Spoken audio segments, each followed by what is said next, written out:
Our customer, a global leader across the hospitality industry, they've had a robust technology organization for as long as they've been around. I think true transformation, basing everything around thinking through the lens of the customer was the client's overall goal.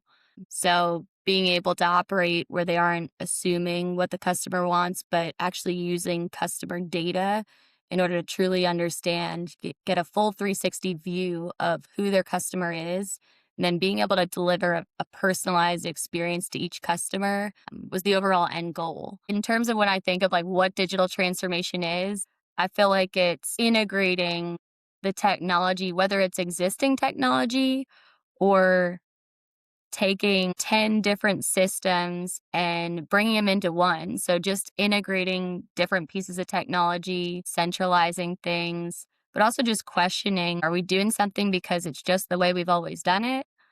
Um, or because it's the easier route. But I feel like it's typically like integrating everything together. One of the key ways they were able to be successful in that model was in empowering their teams so that their folks were comfortable being able to pause and to pivot. I think one thing they did really well was building out their scrum teams, and your traditional IT teams were just aligned around skill sets or systems, but rethinking how you structure your teams and putting all the right people in the right rooms together to make decisions, I think was key.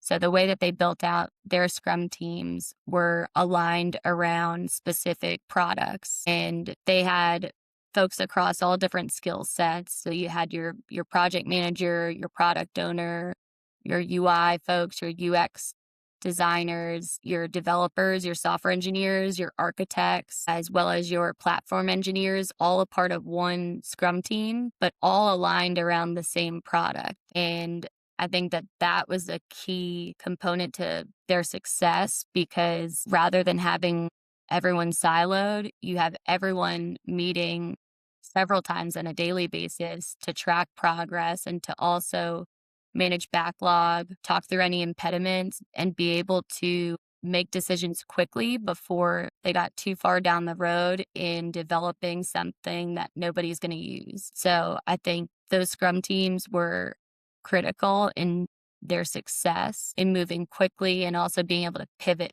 quickly. Where IDR stood out just in supporting this customer throughout multiple years was we saw ourselves, or we see ourselves as an extension of our customer. So we're very ingrained in not just finding a specific skill set, but being able to truly connect the skill set with the why. And that helps our recruiters to be able to articulate the positions correctly when they're talking to candidates on the very front end. It also allowed our teams to be able to speak transparently to the different hiring teams and to be able to let them know real time what challenges, even before searching for certain skill sets, we would be able to better advise our customer on what potential challenges they would see. And then we'd work together in advising, and collaborating together to come up with different solutions. That way we can make sure at the end of the day, we're finding the right talent who is going to stay long term. So several of these initiatives were multiple years. That takes a lot of collaboration from both sides in order to ensure we're placing the right people and retaining the right people who are going to add value long term. And several of those folks that we've placed throughout the years have continued on with the company as full-time employees and have grown into leadership roles across the company. So that says a lot about our partnership and our ability to identify long-term talent who are going to deliver long-term results. But yeah, I think just understanding the business our customers in was key in, just learning with them as we go and being able to collaborate and pivot, and at the end of the day, to deliver value.